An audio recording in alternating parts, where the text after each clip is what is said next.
Don't come home. Run. A folded piece of paper tucked into my bag by my trusted doctor contained just 3 words. That night I discovered the unimaginable truth. My own family, my son whom I had saved and raised for 45 years, my son's wife and my granddaughter had conspired to have me declared mentally incompetent. Their goal was simple: lock me up in a nursing home and steal every penny I had. But they were operating on a fatal assumption. They saw me as a frail, dependent old woman, completely unaware that I was harboring a secret of my own, a secret so powerful that it would not only save me but also be their ultimate undoing. Before we begin, and I truly hope you'll stay with me for this entire journey, I have a small favor to ask. If you believe that truth always finds a way, no matter how deeply it's buried, please type truth in the comments below. And be sure to subscribe and turn on notifications, because the secret I held would not only save me but change their lives forever, and you'll want to be here for that reveal. To understand the depth of this betrayal, you must understand the life I have built. My name is Martha Caldwell, and I am 70 years old. 45 of those years I have spent with my son Benjamin. He came to my husband and I as an abandoned 2-year-old, and we poured all the love in the world into him. I gave him everything: a good education, unwavering affection, and years of personal sacrifice. When my husband died 10 years ago, Benjamin, along with his wife Eleanor and my granddaughter Olivia, became my entire universe. They were the reason I got up in the morning. Until one Tuesday, when a simple routine medical appointment ripped the curtain off my eyes and my world came crashing down. Dr. Elliot Sterling had been my doctor for decades. He was a serious professional man who knew my family very well. But that day, his composure was gone. His hands shook as he checked my blood pressure. His eyes flashed with fear, which he tried to hide by avoiding my gaze. "Everything is fine, Mrs. Caldwell," he said, his voice strained with an emotion I couldn't place. "Your test results are perfect. Your heart is healthy. You have many good years ahead of you." His words were meant to be comforting, but they hung in the air like a grim prophecy. The moment that changed everything came as I stood up to leave. As I turned, he stepped behind me, and in a smooth, fluid motion slipped the folded paper into my purse. So quickly I almost didn't notice. "Take care, Mrs. Caldwell," he said, a wry smile on his face. "And remember, family isn't always what it seems." His words hit me like a blow, sending chills down my spine. Sitting in the taxi, my heart pounding in my chest, I clutched my wallet, feeling the weight of the tiny, unread note. It was more than a warning. It was a key, and I had the terrifying feeling it was about to open the door to a reality I had never known. When I arrived at the house, Benjamin was in the living room with Eleanor and Olivia. The 3 of them were talking in hushed tones, but they abruptly fell silent when they saw me. Eleanor had several papers in her hands that she quickly hid behind her back. "How was your doctor's appointment, Mom?" Benjamin asked, his smile not reaching his eyes. "Everything's fine, son. The doctor said I'm in perfect health," I replied, trying to sound normal. Eleanor exchanged a look with Benjamin that didn't go unnoticed. Why did they seem so disappointed? Were they hoping the doctor would tell me I was sick? "That's great, Grandma," Olivia said, but her voice sounded strangely cold. "It means you have plenty of time left to enjoy yourself." That night at dinner, I noticed my family was acting very strange. Benjamin barely spoke to me. Eleanor answered in monosyllables, and Olivia avoided my gaze. There was a tension in the air that you could cut with a knife. "Is something wrong?" I finally asked. "No, Mom. Everything's fine," Benjamin replied quickly. "We're just tired." After dinner, I went to my room with a heavy heart. Something was definitely going on, and the doctor's note was starting to make sense. With trembling hands, I took the paper from my purse and unfolded it. What I read took my breath away. "Mrs. Caldwell, your family was here yesterday. Eleanor asked me about your mental state, and if I could certify that you need special care. They want to put you in a nursing home. They also asked about your inheritance and assets. Don't go home, run." Dr. Sterling.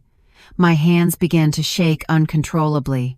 My own family, the son I raised with so much love, the daughter-in-law I treated like my own child, my granddaughter who was always my adoration.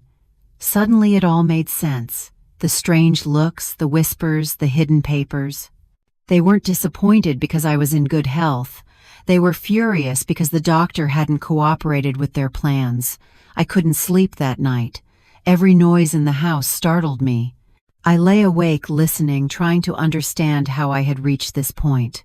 How was it possible that the family for whom I had sacrificed everything was now conspiring against me? At 2:00 inches the morning, I heard voices in the kitchen. I got up stealthily and crept toward my bedroom door. I could clearly hear Benjamin, Eleanor, and Olivia talking in low voices, but loud enough for me to understand every word. "The damn doctor wouldn't cooperate," Eleanor said with irritation. I explained to him that the old lady is losing her mind, that she sometimes doesn't recognize anyone that she leaves the gas on, but he insisted she's perfectly fine. "Relax, my love," Benjamin replied. "We'll find another doctor, one who's willing to sign the papers we need." "But what do we do with her in the meantime?" Olivia asked. "I already booked my spot at the college in the US. I need that money now, not in 5 years when she finally dies of old age." "Olivia, don't talk like that," Benjamin scolded, though, without much conviction. "You have a point, though. We need to act fast. The house is worth almost $500,000, and with her pension and savings we could live comfortably until she dies," Eleanor finished coldly. "Look, I didn't join this family to take care of a senile old woman. I married you because I thought you'd inherit soon, but it's been 10 years and she's still here spending our money." "Our money?" I repeated silently, feeling rage start to grow in my chest. "All my money earned with my and my late husband's sweat they saw as their own. Tomorrow I'm going to talk to the lawyer," Benjamin continued. "I'm going to ask if we can have her declared incompetent without a doctor. There has to be a way. And if that doesn't work," Eleanor added, "we can always make her life impossible until she decides to go to a nursing home herself. Take away her TV, don't cook for her, treat her like what she is, a burden." "Mom, don't be so cruel," Olivia said. But then she added, "Though the truth is, I'm already tired of pretending to love her. She's always there, butting into our conversations, asking why we're out so late. It's insufferable." My legs began to tremble. I leaned against the wall, feeling my world crumbling around me. These were the people for whom I had worked 18 hours a day when Benjamin was little, for whom I had given up my dreams, my friendships, my own life. "Remember my 15th birthday," Olivia continued. "She bought me that horrible red dress and forced me to wear it. All my friends laughed at me. From that day on, I swore I'd get her back someday. And what bothers me the most," Eleanor added, "is that she's always bragging about what a good mother she was, about all she sacrificed for Benjamin, as if she were a saint. But the truth is, she adopted him because she couldn't have her own kids. She used him to fill her emptiness." "Enough already," Benjamin said, but his voice sounded tired, not indignant. "Look, in a week I'm going to talk to her. I'll tell her we found a very nice nursing home, that it would be better for her to be with people her own age. And if she refuses, we'll use Plan B." "What's Plan B?" Olivia asked. "We make her really lose her mind," Benjamin replied coldly. "We switch her medications, we hide her things, we tell her she did things she didn't do. In a month, any doctor will certify that she's mentally ill." The horror of his words hit me like a punch. Not only did they want to rob me, they wanted to destroy my mind, my dignity, my sanity. They wanted to turn me into what they claimed I already was. "It's perfect," Eleanor said, excited. "And once she's committed, we'll have access to all her accounts. We can sell the house, collect her pension, and dispose of everything without anyone bothering us." "Exactly," Benjamin confirmed. "And the best part is that no one will suspect a thing. To the outside world, we're the perfect family, lovingly taking care of a sick grandmother." They laughed. The three of them laughed as if they had told the best joke in the world. They laughed at me, at my naivety, at my unconditional love for them. In that moment, something inside me broke. It wasn't my heart that had already been shattered since I read the doctor's note. What broke was my blind faith in goodness, my belief that love is always reciprocated, my conviction that family is sacred. "First thing in the morning I'm going to make copies of all her cards," Eleanor whispered. "That way we can spend a little at a time without her noticing." "Great," Benjamin approved. "And I'm going to go through all her papers. There has to be a will somewhere that we can modify." "Modify how?" Olivia asked. "Let's just say that Grandma, in her mental confusion, decided to leave everything to us because we're the only ones who care for her," Benjamin explained with a smile in his voice. "Dad, you're a genius," Olivia said admiringly. "But we have to be careful. What if someone suspects something?" "No one's going to suspect anything," Eleanor reassured her. "She has no friends, no family besides us. She's a lonely old woman who is completely dependent on us. Who's going to defend her?" They were right. I had no close friends. I had lost touch with most of them when I dedicated myself completely to taking care of Benjamin. I had no siblings.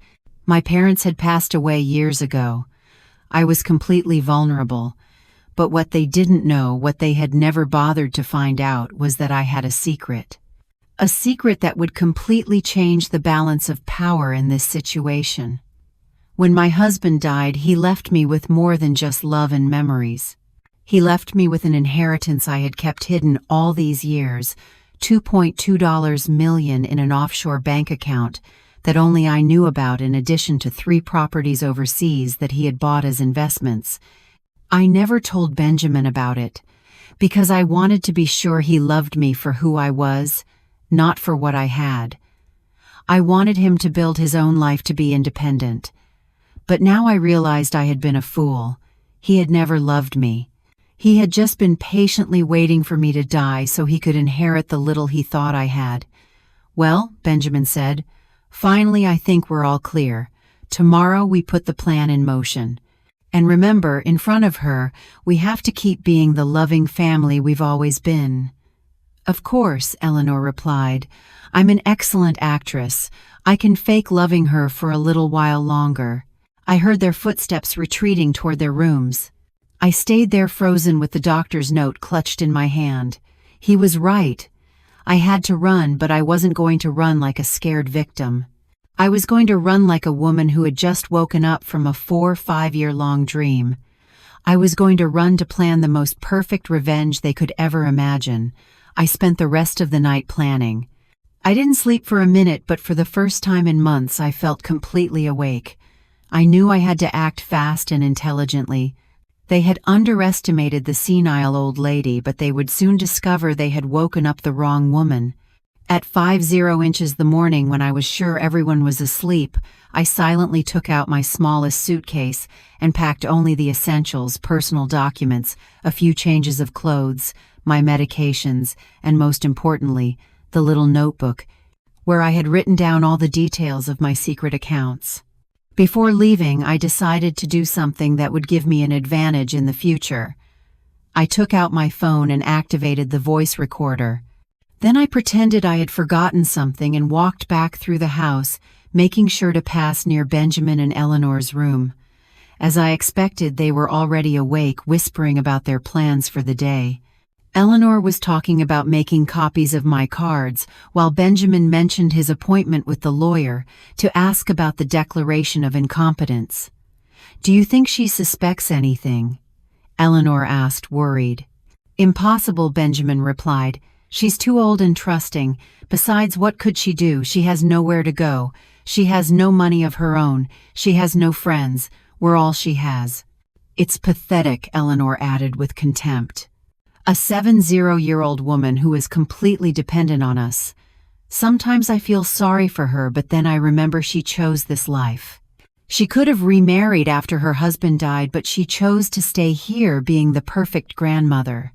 And now she's going to pay for that decision," Benjamin concluded coldly. "Perfect." I had recorded enough material to sync them. After that, I put the phone away and finished getting ready to leave. I left a note on the kitchen table that said, "Gone to run some errands. I'll be back later, Martha." I knew they wouldn't suspect a thing. After all, a senile old woman going on a strategic escape wasn't a possibility they had considered. I took a cab to the nearest bank. It was Wednesday morning and I knew I had a few hours before my family would realize something was wrong. At the bank, I withdrew a considerable amount of cash and verified that my secret accounts were intact. The teller, a young woman named Patricia, looked at me with curiosity when I asked to withdraw $5 0 cash. "Are you sure, ma'am? That's a considerable amount to carry around in cash," she said with genuine concern. "Completely sure," I replied firmly. "I have some personal matters to take care of." After the bank, I took another cab to the most elegant hotel in the city. I knew I needed a place where I would feel safe while planning my next moves. The Grand Imperial Hotel was perfect, discreet, comfortable, and with services that would allow me to maintain my privacy. "How long will you be staying with us?" the receptionist, an elegant woman in her 40s, asked me. "I'm not sure," I replied. "It could be a week, it could be several months. It depends on how certain family matters unfold." She nodded with professional understanding and assigned me a suite on the 10th floor. As I went up in the elevator, I felt a mix of terror and excitement. For the first time in decades, I was making decisions just for myself. The suite was beautiful, spacious, with a view of the city, elegantly decorated and equipped with everything I needed. I sat on the living room sofa and for the first time since the night before, allowed my emotions to overwhelm me. I cried. I cried for the 45 years I had dedicated to raising a son who saw me as an obstacle. I cried for the humiliations I had endured without realizing it. I cried for the woman I had been before I became the perfect grandmother they despised. But after crying, I wiped away my tears and began to plan. I took out my notebook and started making a list of everything I needed to do. First, contact my financial advisors overseas to activate my accounts. Second, hire the best lawyer in the city. Third, find a private investigator who could help me document everything my family had done and was planning to do. At 2:00 the afternoon, my phone started to ring. It was Benjamin. "Mom, where are you? It's 2:00 the afternoon and you haven't come back." His voice sounded worried, but I could detect the irritation beneath the concern. "I'm fine, son," I replied calmly. "I decided to take a day for myself. It's been a long time since I did that." "A day for yourself? What does that mean? Where exactly are you now?" His voice was clearly annoyed. "I'm in the city taking care of some things I needed to do," I lied partially. "Don't worry. I'll be back when I'm finished." "Mom, this isn't like you. You always let us know where you're going." "Eleanor is worried and so is Olivia. We need to know where you are." For the first time in years, I detected something in his voice that surprised me: panic. He wasn't worried about my well-being. He was worried because he had lost control over me. "You know what, Benjamin," I said with a calmness that surprised me. "I'm 70 years old. I think I'm old enough to make my own decisions about where to go and what to do." There was a silence on the other end of the line. "Mom, you're scaring me. You don't sound like yourself." "Are you taking your medications?" he asked. And in that question I could hear the beginning of their strategy. He was already planting the seed that I was not mentally well. "I'm perfectly fine, son. I've never been better," I replied and hung up. I immediately turned off my phone. I knew they would call me obsessively, and I needed peace to do what I had to do. That afternoon, I hired the most prestigious law firm in the city. The head attorney, a man in his 50s named Dr. Graham Montgomery, received me personally when I mentioned the amount of money I was willing to pay for his services. "I need complete legal protection," I explained. "My family is trying to have me declared incompetent to take control of my assets, but I have recordings that prove it's a conspiracy." Dr. Montgomery listened carefully as I played the recordings I had made that morning. His expression grew more and more serious. "Mrs. Caldwell, this is very serious," he said finally. "What your family is planning constitutes elder abuse conspiracy to commit fraud and potentially forgery of documents. We could prosecute them criminally." "That's exactly what I want." I replied with determination. But I need to do it strategically. I want them to pay, but I want it to be in the most painful way possible for them. Dr. Montgomery smiled. It was the smile of a man who had found a case he liked. "Mrs. Caldwell, I think you and I are going to work very well together," he said. "I'm going to assign my best team to your case, but I need you to tell me everything. Absolutely everything." I told him about adopting Benjamin, about my husband, about the years of sacrifice, about the secret inheritance, about everything. Dr. Montgomery took notes carefully. "Do you know exactly how much money you have in your secret accounts?" he asked me. $2.2 million in cash plus 3 properties overseas that are worth approximately $1.5 million more, I replied. "Doctor." Montgomery stopped writing and looked at me with renewed respect. "Mrs. Caldwell, you are not just a victim of family abuse. You are a very powerful woman who has been underestimated by her family. We are going to use that power to teach them the lesson of their lives." For the first time in days, I smiled genuinely. The war had begun, but now I had the right weapons. That night, from the comfort of my hotel suite, I turned on my phone to check my messages. I had 37 missed calls from Benjamin, 15 from Eleanor, and 8 from Olivia. The text messages were becoming more and more desperate. "Mom, please answer. We are very worried. Martha, if you don't respond, we're going to call the police. Grandma, where are you? Dad says you're going to get into trouble." I decided to reply only to Benjamin. "I'm fine. Don't worry, I'll come back when I'm ready." The response came immediately. "Mom, this isn't normal. You need to come home now. Eleanor made your favorite dinner." His favorite dinner, as if after 45 years he didn't know that Eleanor had never cooked anything special for me. It was another lie, another manipulation. The next day, Dr. Graham Montgomery called me early. "Mrs. Caldwell, I have some interesting news. My private investigator has already started working on your case and has discovered something important. Your daughter-in-law Eleanor has been using your personal information to apply for credit cards in your name for the past 6 months." What I exclaimed, feeling indignation grow in my chest. "She has 5 credit cards that you never authorized with an accumulated debt of $43,000.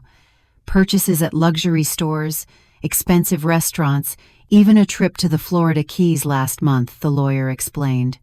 "But I never went to the Florida Keys," I said, confused. "No, ma'am, they went.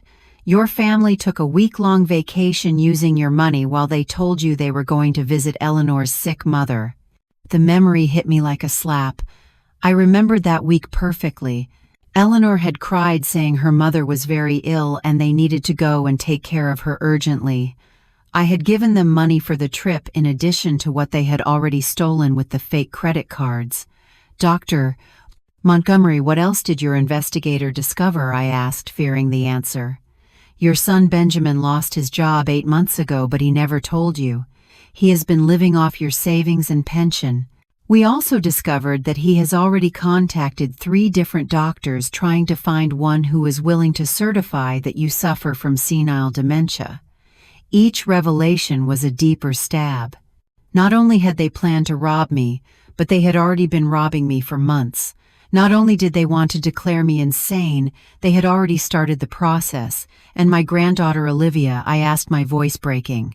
"She also has her secrets, Mrs. Caldwell. She's 3 months pregnant, but she's lying to her parents about who the father is. Apparently the real father is a married man of 50 who promised to leave his wife but now doesn't want to know anything about the baby." "Oh my God," I whispered. My granddaughter, the girl I had helped raise, was involved in a scandal that could destroy her future. "There's more," Dr. Montgomery continued. "Eleanor has been having an affair with your neighbor Dave for the past 2 years. My investigator has photographs and videos that prove it."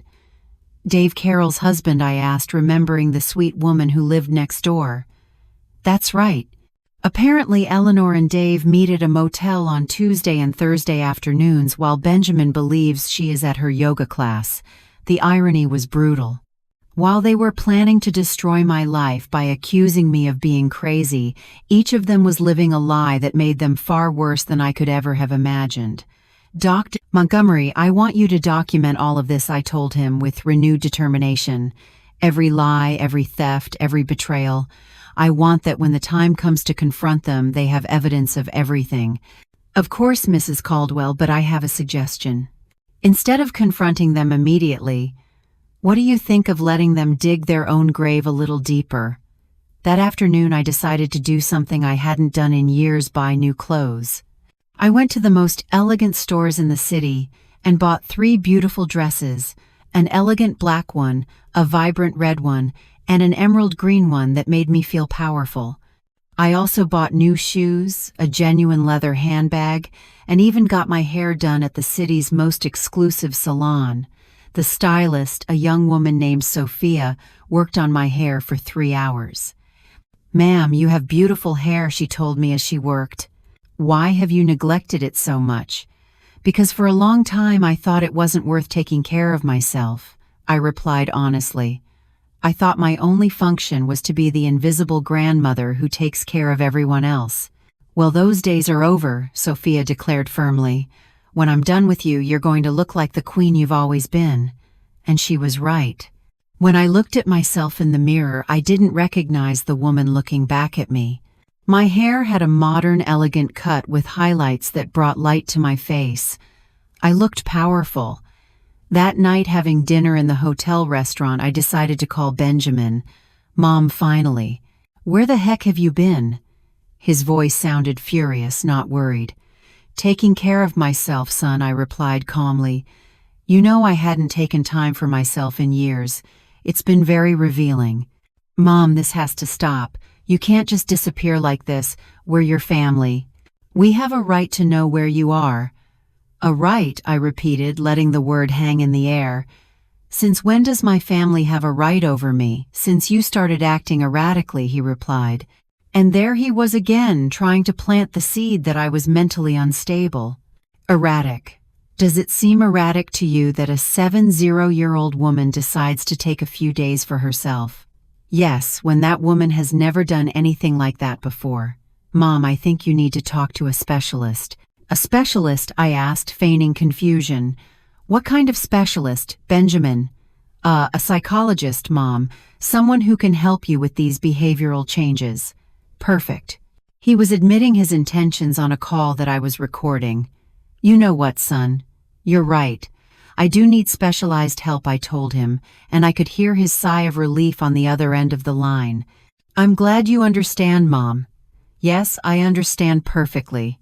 I need a specialist in family fraud, a specialist in elder abuse, and a specialist in psychological manipulation, because that's exactly what you all have been doing to me." The silence on the other end of the line was deafening. "Mom, what are you talking about?" "I'm talking about the fact that I know everything, Benjamin. I know about the fake credit cards Eleanor took out in my name. I know about your plan to have me declared incompetent. I know about the doctors you've contacted. I know everything." "Mom, that's ridiculous. I don't know what you're talking about. I think you really need medical help." "You know what else I know, Benjamin? I know you lost your job 8 months ago, and that you've been living off my money while lying to my face. I know about the trip to the Florida Keys that you paid for with my stolen money. I know many other things that are going to surprise you a lot when you see them in court." "You're delirious," he said, but his voice no longer sounded sure. "Delirious. Last night I heard you planning how to make me really go crazy by switching my medications. Is that a delusion too?" This time the silence was even longer. "Mom, come home. We can talk about this as a family."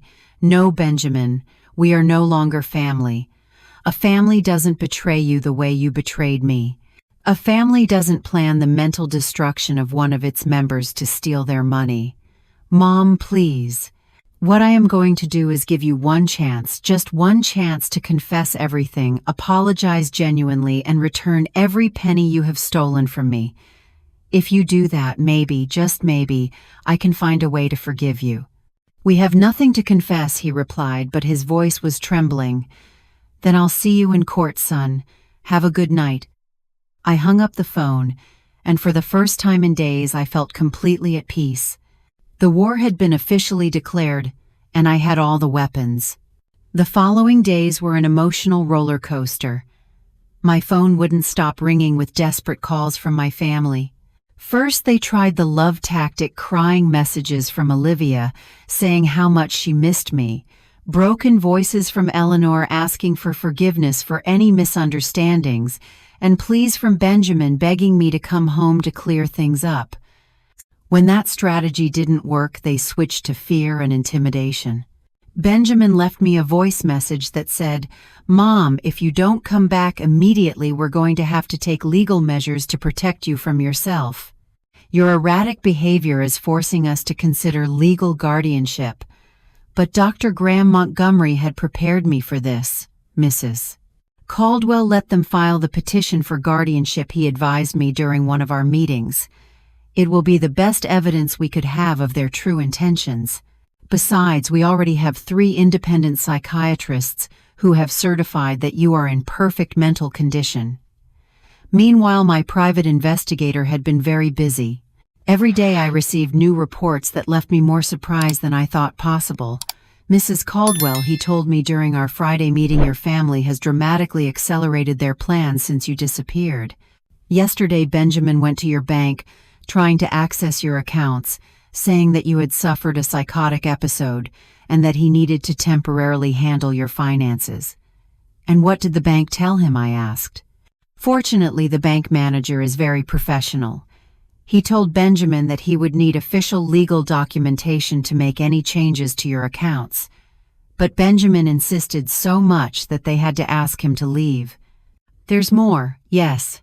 Eleanor has been selling your belongings. Yesterday I saw that she posted several of your antique furniture pieces on an online sales page. She also tried to sell your jewelry collection to a pawn shop, but the appraiser refused because the pieces obviously belonged to an older person, and Eleanor couldn't prove she had authorization to sell them." My heart pounded. Those jewels were gifts from my late husband, unique pieces he had collected over decades. "And my granddaughter Olivia?" I asked with a lump in my throat. "She has been the most active of all. She's been telling her friends that you are suffering from advanced Alzheimer's and that the family is considering having you committed. She has also been using this story to borrow money from several acquaintances, saying she needs funds to pay for her grandmother's medical care." Each revelation was more painful than the last. Not only were they stealing from me, they were destroying my reputation and using my supposed illness to manipulate other people. "But here's the most interesting part," the investigator continued. "Last night, the 3 of them had a meeting at your house with a man our sources identified as Paul Hayes, a document forger known in the city's criminal underworld." "A forger?" I asked, feeling my blood run cold. "Apparently they are planning to create fake medical documents that certify your mental incompetence. Paul Hayes specializes in creating fictitious medical histories and forging doctors' signatures." This was much worse than I had imagined. Not only did they want to steal from me, they were willing to commit multiple serious crimes to do so. "Dr. Montgomery," I said over the phone that same afternoon, "I think it's time to accelerate our plans. If we wait any longer, they're going to have fake documents that could complicate things." "I agree, Mrs. Caldwell. Are you ready for Phase 2 of our plan?" Phase 2 was brilliant in its simplicity. Instead of confronting them directly, we were going to let them incriminate themselves publicly. On Monday morning, I got dressed in my new elegant black dress, put on my best jewelry, and headed to the city's most prestigious real estate office. I had made an appointment to view luxury properties, specifically homes worth over $1 million. Mrs. Caldwell, the real estate agent, a dapper man named Rick, greeted me. "It's a pleasure to meet you. I understand you're interested in acquiring a high-value property." "That's right," I replied with confidence. "I'm looking for a house that reflects my new stage of life. Something elegant, modern, with good security. Perfect. I have 3 properties that might interest you." What Rick didn't know was that my private investigator had coordinated everything perfectly. At 11 inches the morning, exactly when we would be viewing the second property, Benjamin, Eleanor, and Olivia would coincidentally appear at the same real estate office. We were in the middle of a visit to a spectacular mansion when I heard familiar voices at the main entrance. "Excuse me," I said to Rick. "I think some acquaintances just arrived." When we went down to the main lobby there, they were the three of them dressed in their best clothes talking to another real estate agent. "We're interested in selling a property," I heard Benjamin say. "It's my mother's house, but she's ill, and we have legal power of attorney to handle her affairs." "Power of attorney?" the agent asked. "Could you show me the documentation?" "Well, we're still processing the official papers," Eleanor replied nervously, "but it's just a matter of days. We want to get a head start on the appraisal process." "Hello, family," I said loudly from the stairs. The three of them turned around at the same time, and their faces of horror were worthy of a movie. Benjamin turned pale, Eleanor's mouth opened without making a sound, and Olivia literally took a step back. "Mom," Benjamin stammered. What are you doing here?" "The same thing you are, apparently," I replied calmly as I walked down the stairs. "Although I'm buying, not selling." Rick, my real estate agent, approached with a professional smile. "Do you know these people, Mrs. Caldwell?" "Unfortunately, yes," I replied. "This is my family. Or at least that's what I thought until recently." "Mom, we need to talk," Benjamin said, trying to sound authoritative but failing miserably. "About what, Benjamin? About how you were planning to sell my house without my authorization? About the fake documents you're processing? Or about the power of attorney you just mentioned that doesn't exist?" The other real estate agent looked confused and clearly uncomfortable. "Excuse me," he interrupted, "but if there is a legal conflict over the property, we cannot proceed with any appraisal until it is resolved." "There's no conflict," Eleanor said desperately. "It's just that she hasn't been right in the head lately." "I'm not right in the head," I repeated loudly, making sure everyone in the office could hear. "Is that why I'm here buying $1.5 million house with my own money?" Rick's jaw dropped. $1.5 million, Olivia whispered. "Oh yes, dear granddaughter," I said with a sweet smile. "It turns out your senile grandmother has a lot more money than you thought." I took out my phone and dialed Dr. Montgomery's number. "Doctor, I'm at Richardson and Associates Realty. My family is here trying to sell my property without authorization and claiming they have power of attorney over my affairs. Could you send someone from your office to document this situation?" "Of course, Mrs. Caldwell. Someone will be there in 15 minutes. I hung up and looked at my family with a calmness that surprised me. "Now we're going to wait for my lawyers to arrive," I announced, "and they're going to explain to everyone here exactly what legal documents you have, how you obtained them, and why you believe you have the right to sell my property." Benjamin tried to approach me. "Mom, this is a misunderstanding. We can solve it at home." "No," I said firmly, taking a step back. "There is nothing left to solve at home. I no longer have a home, at least not with you in it." Eleanor began to cry, but they were tears of panic, not sadness. "Martha, please. We're family. Everything we've done has been for your own good." "For my own good?" I asked, raising my voice. "Stealing my money with fake credit cards was for my own good. Planning to forge medical documents was for my own good. Hiring a criminal to fake my medical history was for my own good." Each accusation felt like a bomb in the lobby of the paid real estate office.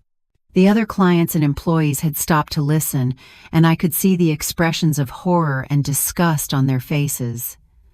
"We don't know what you're talking about," Olivia lied desperately. "You don't." I took out my phone and played one of the recordings I had made. Benjamin's voice filled the space. "We make her really lose her mind. We switch her medications. We hide her things. We tell her she did things she didn't do. In a month, any doctor will certify that she's mentally ill." The silence in the real estate office was deafening. I could see how the faces of the employees and clients were filled with indignation and repugnance. "That recording is illegal," Eleanor yelled hysterically. Not in this state, I replied calmly, and definitely not when it's recorded to prevent a crime that is being planned. At that moment, 2 lawyers from Dr. Montgomery's firm arrived along with a public notary. Mrs. Caldwell, we are from the Montgomery & Associates firm. We understand there are some people here who claim to have legal authority over your affairs. That's right, I replied.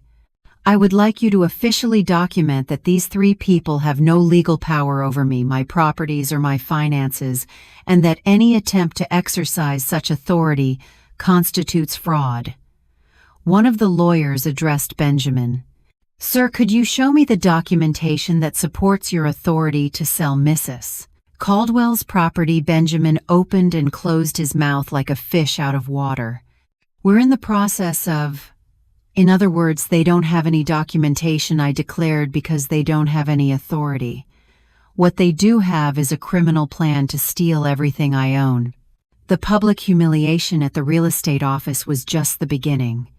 When we left the building, my family followed me to the street, alternately yelling and pleading. Mom, wait, Benjamin shouted. Can't we fix this? It's all been a terrible misunderstanding. Grandma, please, Olivia cried. I love you. You can't do this to us. Eleanor, for her part, had completely changed her strategy. She no longer feigned love or concern. You're a bitter old woman, she shouted at me as I got into my cab. You've used us all these years. Benjamin gave you the best years of his life, and this is how you repay him. The best years of his life? I turned toward her from the cab window. Do you mean the years I worked 18 hours a day to support him? The years I gave up my career, my friends, my social life to raise him? Those years you chose to adopt him? Eleanor replied with venom in her voice. No one forced you, and now you pretend we owe you eternal gratitude. I don't pretend you owe me gratitude, I replied with a deadly calm. I just pretend that you don't steal from me, that you don't betray me, and that you don't plan to drive me crazy to get my money. Apparently that was too much to ask. I told the cab driver to start the car, leaving my family shouting on the curb. That afternoon, Dr. Montgomery summoned me to his office for an urgent meeting. Mrs. Caldwell, I have extraordinary news, he said with a smile I hadn't seen before. Your family made a critical mistake after the incident at the real estate office. What kind of mistake? In their desperation, Benjamin went directly to the document forger Paul Hayes and paid him $50 0 inches advance to speed up the creation of your fake medical documents. $50 000. Where did they get so much money? From the credit cards they took out in your name. And apparently Eleanor sold her car. But here's the best part. Paul Hayes is an FBI informant. He has been collaborating with the authorities for the past 6 months to dismantle a document fraud ring. I was speechless for a moment. You mean that? That your family is not only being investigated for family fraud, but they are now under federal investigation for conspiracy to commit medical document fraud. The FBI has audio and video recordings of the entire transaction. That night from my hotel suite, I decided to do something I had been putting off. Confront each member of my family individually but not face to face. I had something much more powerful in mind. I opened my laptop and created an account on the country's most popular live streaming platform. My title was simple but effective: A Grandma Tells the Truth About Her Family. At 8 at night, I started my first live stream. At first, there were only 3 viewers, but to my surprise, the number began to grow rapidly. Good evening, I began, looking directly at the camera. My name is Martha Caldwell. I'm 70 years old, and tonight I'm going to tell you a story that will change the way you see perfect families. In 20 minutes, I had over 500 viewers. By the end of the hour, there were over 3,000. I told them everything from Benjamin's adoption to the secret note from Dr. Sterling, from the fraudulent credit cards to the plans to drive me crazy. I played the recordings, showed the documents I had compiled, and explained each betrayal in precise detail. The live comments were overwhelmingly supportive. What a horrible family. Mrs. Caldwell, you are a warrior. Sue them, make them pay for everything. My grandmother went through something similar. Thank you for being so brave. But what really changed everything was when in the middle of my stream I received a live call. It was Olivia. Grandma, please turn off that stream, she pleaded. You're ruining our lives. I'm ruining your lives, I repeated so that all the viewers could hear. Don't you think you all ruined mine first? Grandma, everyone is watching us. My friends, my teachers, the whole school. I can't even leave the house. And how do you think I would feel if you had me committed to a nursing home against my will, declared mentally incompetent, and stole all my money? That was never going to happen. We were just exploring options. Exploring options, I shouted for the first time in days, losing the composure I had maintained. Olivia, I raised you since you were a baby. I changed your diapers. I took you to school. I took care of you when you were sick. And you were there smiling while your parents planned to destroy me. The silence on the other end of the line was deafening, but the live comments exploded. Tell her the truth. This girl is shameless. Mrs. Caldwell, don't let her manipulate you. Grandma Olivia finally said in a broken voice, I need money for college and for other things. You thought what, Olivia? You thought I was your personal bank. You thought you could collaborate on a plan to drive me crazy and then use my money to pay for your studies. It's not like that. Then how is it? Explain it to the 4000 people who are watching us right now. Explain to them why you told your friends you needed to borrow money to pay for my medical care while I was perfectly fine. Another silence, then barely audible. How do you know that? Because I'm not the senile old woman you think I am. I know everything, Olivia. Everything, including things about you that your parents don't know. What? What things? Things that could ruin your future much more than this stream could. She hung up immediately, but the damage was already done. The viewers had heard my granddaughter implicitly admit that she knew about the plans against me. 5 minutes later, my phone rang again. This time it was Benjamin, and he sounded absolutely furious. Mom, turn off that stream right now, he roared. Hello, Benjamin, I said sweetly. Do you want to talk to the 5000 people who are watching us? This is defamation. I'm going to sue you for slander. Slander? Is it slander to play audio recordings where you all plan to drive me crazy? Is it slander to show bank statements that prove you've been stealing from me for months? Those recordings are illegal. Not in this state, son. And definitely not when they're made to prevent a crime. But tell me, do you want to explain to all these viewers why you paid a document forger $50,000 yesterday afternoon?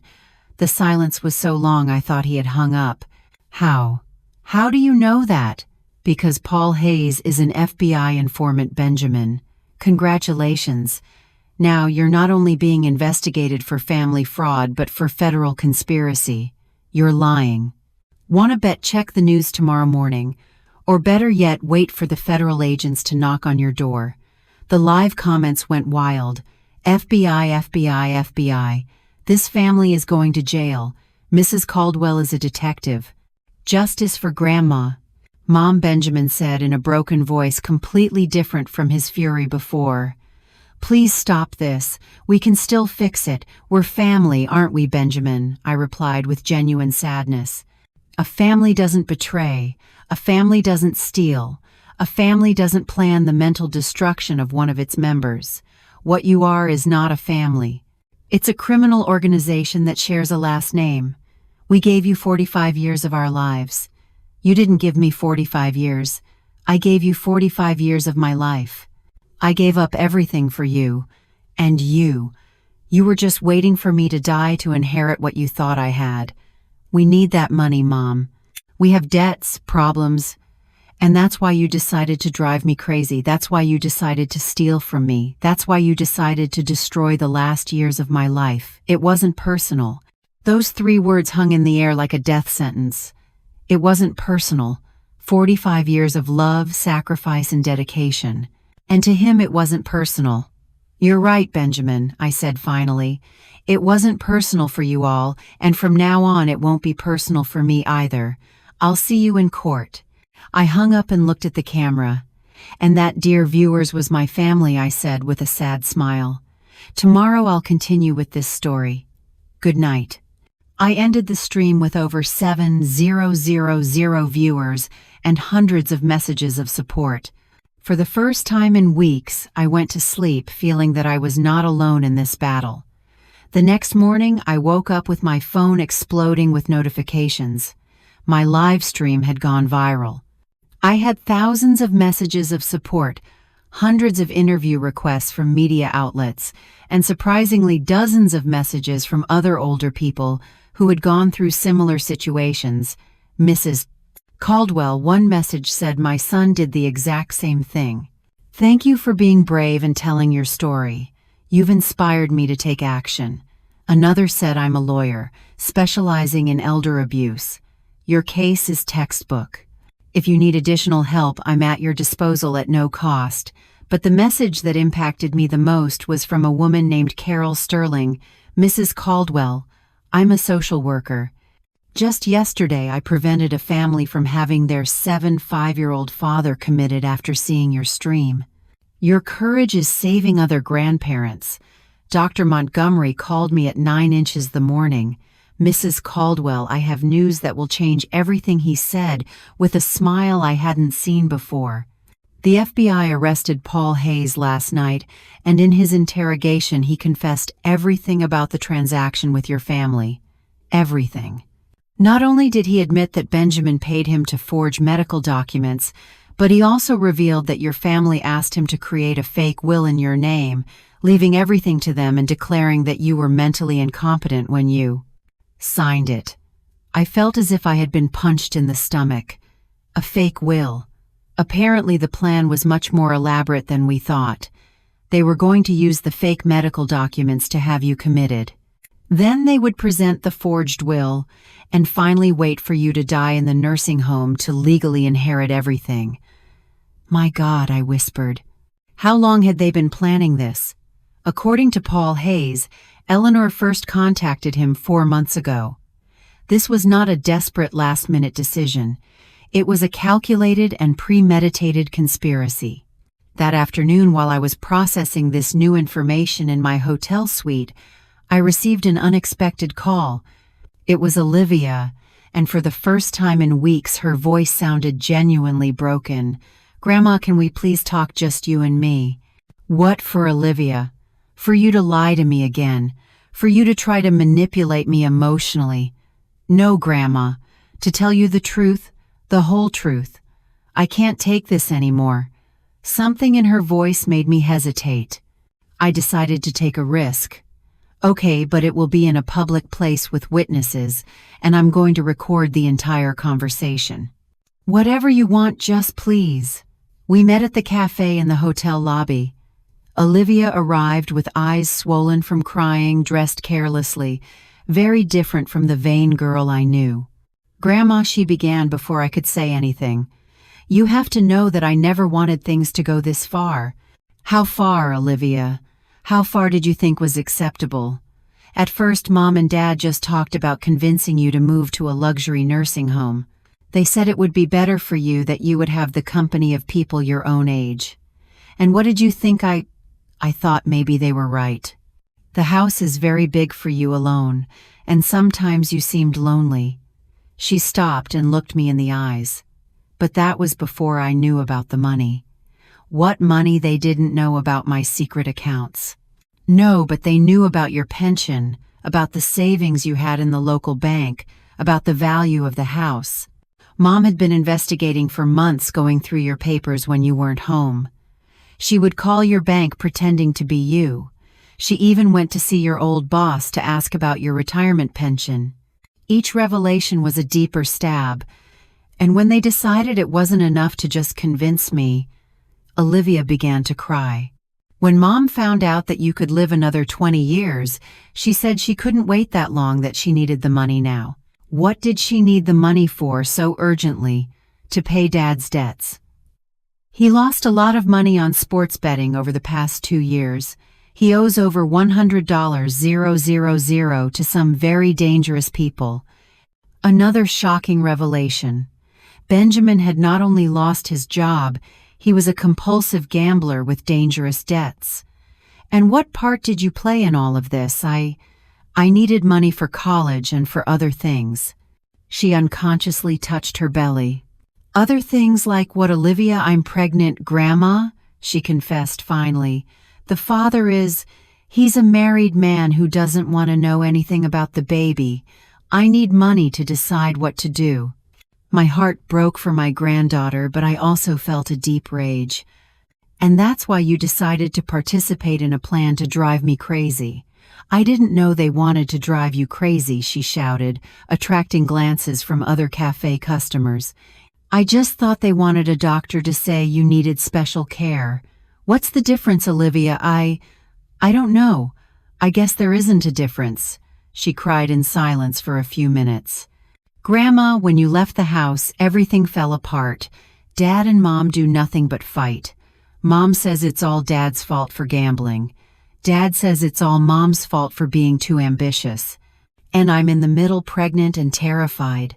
And now, what do you want from me? I want you to forgive me, and I want you to know that if you testify against Mom and Dad, I'm going to tell the truth. Everything I know, everything I saw, everything I heard. I remained silent, processing this unexpected offer. Why would you change sides now, Olivia? Because last night Dad told me that if everything goes wrong, they're going to say that I was the one who had the idea to steal your jewels. They're going to say that I manipulated them into doing it because I needed money for drugs. Drugs? I don't do drugs, Grandma. But Dad says it's more credible to blame the rebellious teenager than to admit that they planned everything. The final betrayal. Not only had they betrayed me, but now they were willing to betray their own daughter to save themselves. Do you have proof of what you're telling me? Olivia took out her phone. I have recordings of all their fights since you left. I have text messages where they plan to blame me. I have videos of Mom counting the money she got from selling your jewels. Why did you record all of that? Because a week ago I realized that when all this is over, they're going to abandon me too.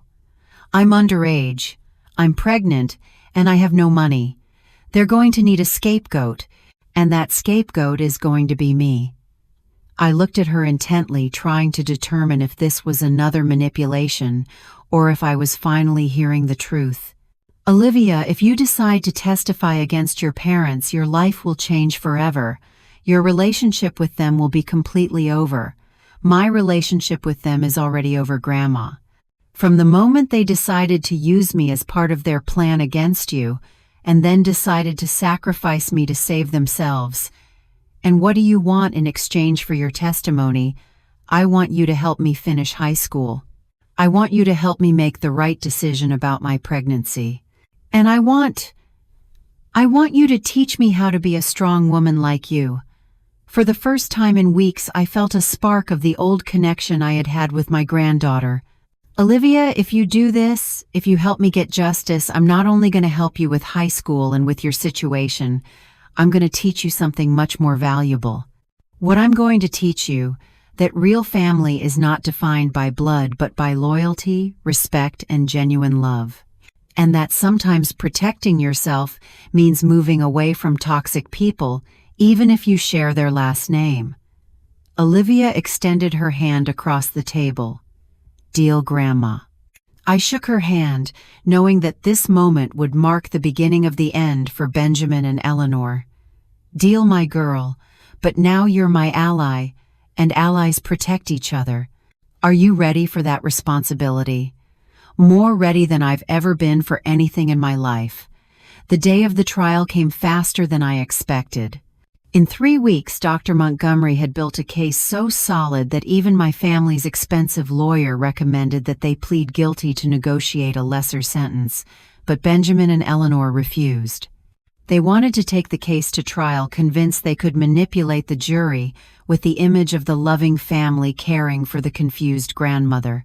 The day the trial began, I arrived at the courthouse dressed in my most elegant black suit, accompanied by Olivia, who had decided to move in with me at the hotel for the duration of the legal process.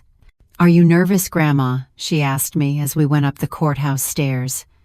"No, my girl," I replied calmly. "I'm at peace. The truth always finds its way out." The courtroom was packed. My story had become national news after several outlets covered my live streams. There were journalists, cameras, and dozens of older people who had come to show their support. When I saw Benjamin and Eleanor at the defense table, I barely recognized them. Benjamin had lost weight and had deep dark circles under his eyes. Eleanor looked gaunt and nervous. The stress of knowing they were facing years in prison had taken its toll. The prosecutor presented the case masterfully. He showed the audio recordings where they planned to drive me crazy. He presented evidence of credit card fraud.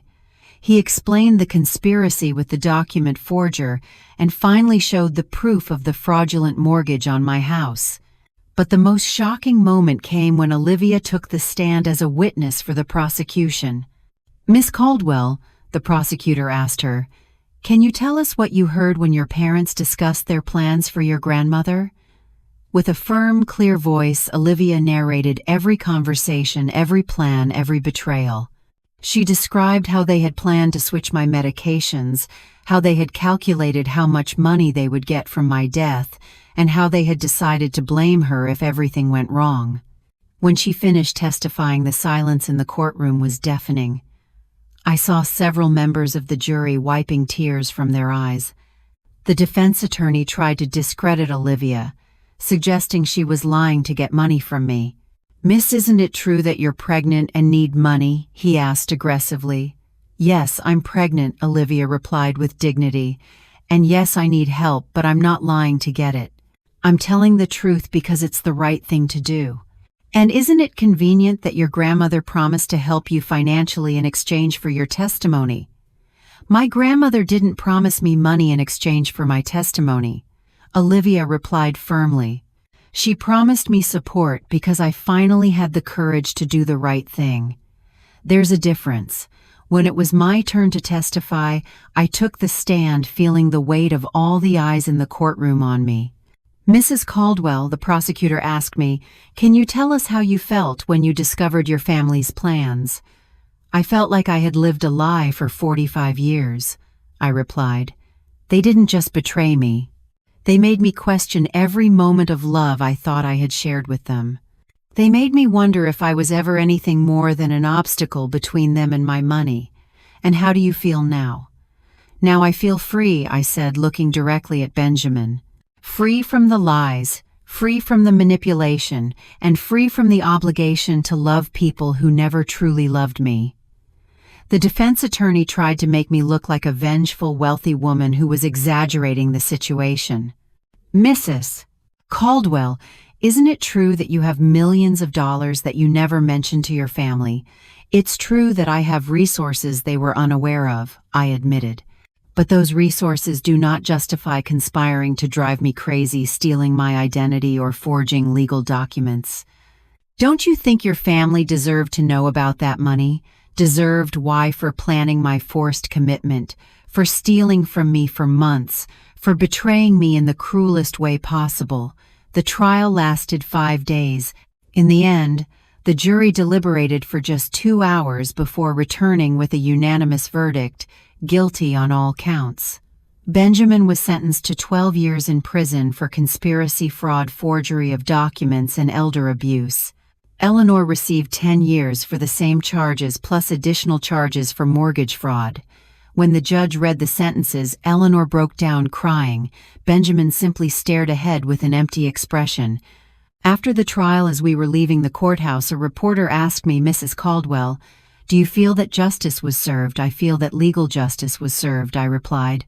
"But the real justice was discovering who I truly was before it was too late to enjoy the rest of my life." The sound of the gavel falling that day was not the sound of an ending. So many people in that courtroom and those who followed my story saw it as the final chapter, the moment of victory and retribution. And in a legal sense, they were right. The sentences were read, justice was served on paper, and the people who had tried to erase me were themselves removed from the world they so desperately wanted to conquer with my money. But for me, that sound, that sharp, definitive crack of wood against wood, was not a period at the end of a sentence. It was the sound of a key turning in a lock I didn't even know I was trapped behind. It was the sound of the first day of the rest of my life. The war was over, but the most important journey, the journey of rebuilding a life from the ashes of a 4-5-year-long lie, was just beginning. 6 months have passed since that day. The world does not stop for our tragedies or our triumphs. It simply keeps spinning, and it asks us to spin along with it. I chose not to spin in place, but to move forward. The first step was to leave the house that had become a stage for my family's cruel theater. It was a beautiful home filled with memories I once cherished, but now every corner was tainted. The living room where they had whispered their plans, the kitchen where their false smiles were served with dinner, the hallway where I had leaned against the wall, my world crumbling as I overheard their betrayal. It was a mausoleum of what I thought was love, so I sold it. I sold the expensive furniture, the polished floors, and the ghosts that haunted its halls. And with the freedom that came from letting go, I found a new place to call home. It's a beautiful house on the outskirts of the city, much smaller than my old one, but infinitely larger in spirit. It is a house that is not built on secrets, but on sunlight. Light pours through every window as if the universe itself is trying to banish the shadows of my past. It has a lovely garden, a patch of earth where life is honest, and what you plant is what you grow. It is here in this garden where Olivia and I spend our afternoons. We work with our hands in the soil, tending to new life, a quiet metaphor for what we are both trying to do with our own. She is no longer the lost, conflicted girl from the trial. She is a force of nature. She finished high school with honors, a testament to the resilience I always knew was inside her. And she made the brave decision to keep her baby, to become a mother, but on her own terms, with strength and clarity. She is now studying law, a choice that both broke and healed my heart in the same moment. She told me she wants to specialize in elder protection, to become the shield for others that I so desperately needed. She wants to turn the ugliest chapter of our family's history into a source of strength and justice for the vulnerable. Can you imagine a more beautiful alchemy than that? To take pain and forge it into purpose.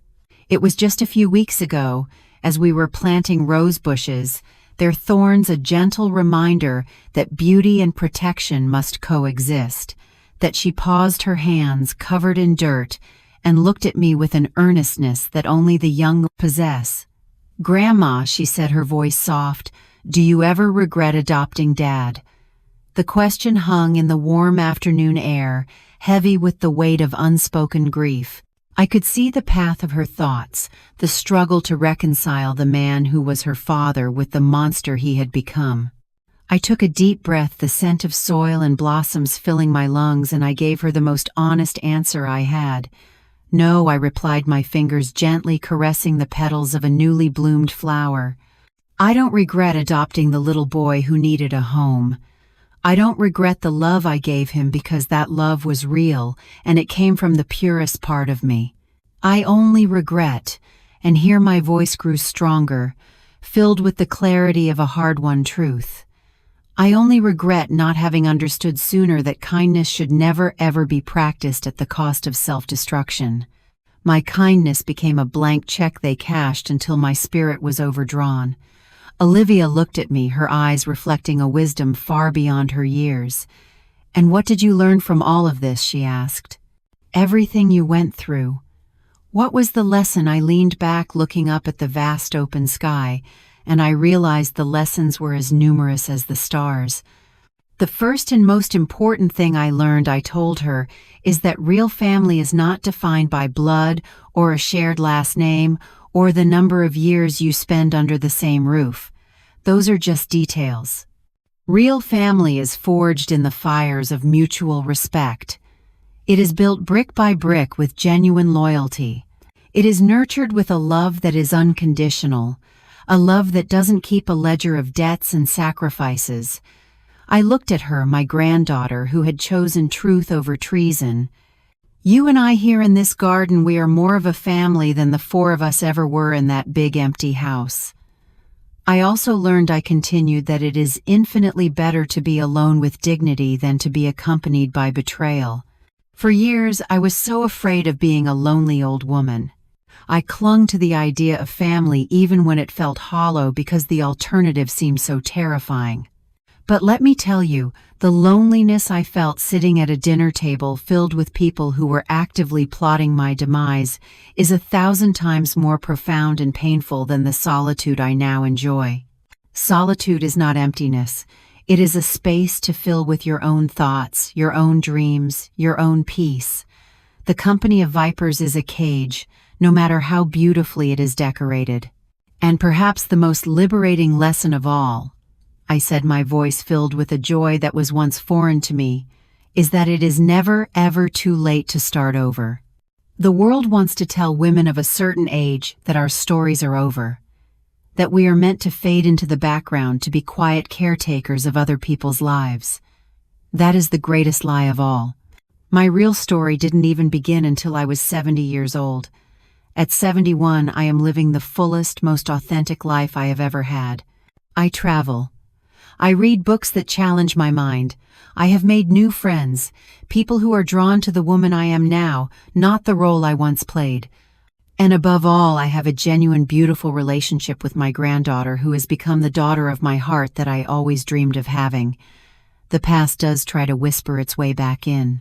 From time to time, letters arrive from the prisons where Benjamin and Eleanor are paying their debt to society. Their handwriting, once so familiar, now looks alien on the envelopes. I don't know what they say. I don't know if they are pleas for forgiveness or expressions of rage or attempts at manipulation. I don't know, because every single one of them goes directly into the trash unopened. I have learned that forgiveness is a complex and personal journey, but protecting one's peace is a non-negotiable necessity. Some doors, once you have gathered the incredible strength it takes to close them, should never ever be opened again. So every night before I go to sleep in my sun-filled house, I have a small ritual. I express my gratitude for 3 things. First, for Dr. Sterling, a good man who saw a terrible wrong and had the courage to risk everything to warn me. He reminded me that angels don't always have wings. Sometimes they wear stethoscopes. Second, for my own strength, a strength I had no idea I possessed. It was a sleeping giant within me, awakened by the fires of betrayal. And third, for the profound, life-altering discovery that endings can also be the most spectacular of beginnings, but only if you have the courage to pick up the pen and write your own story. Kindness is still the compass of my life, but now I practice it with wisdom. I have used my resources to create a foundation dedicated to preventing elder abuse, to be the voice for those who have been silenced. I support Olivia in her studies, watching with pride as she becomes the warrior she was always meant to be.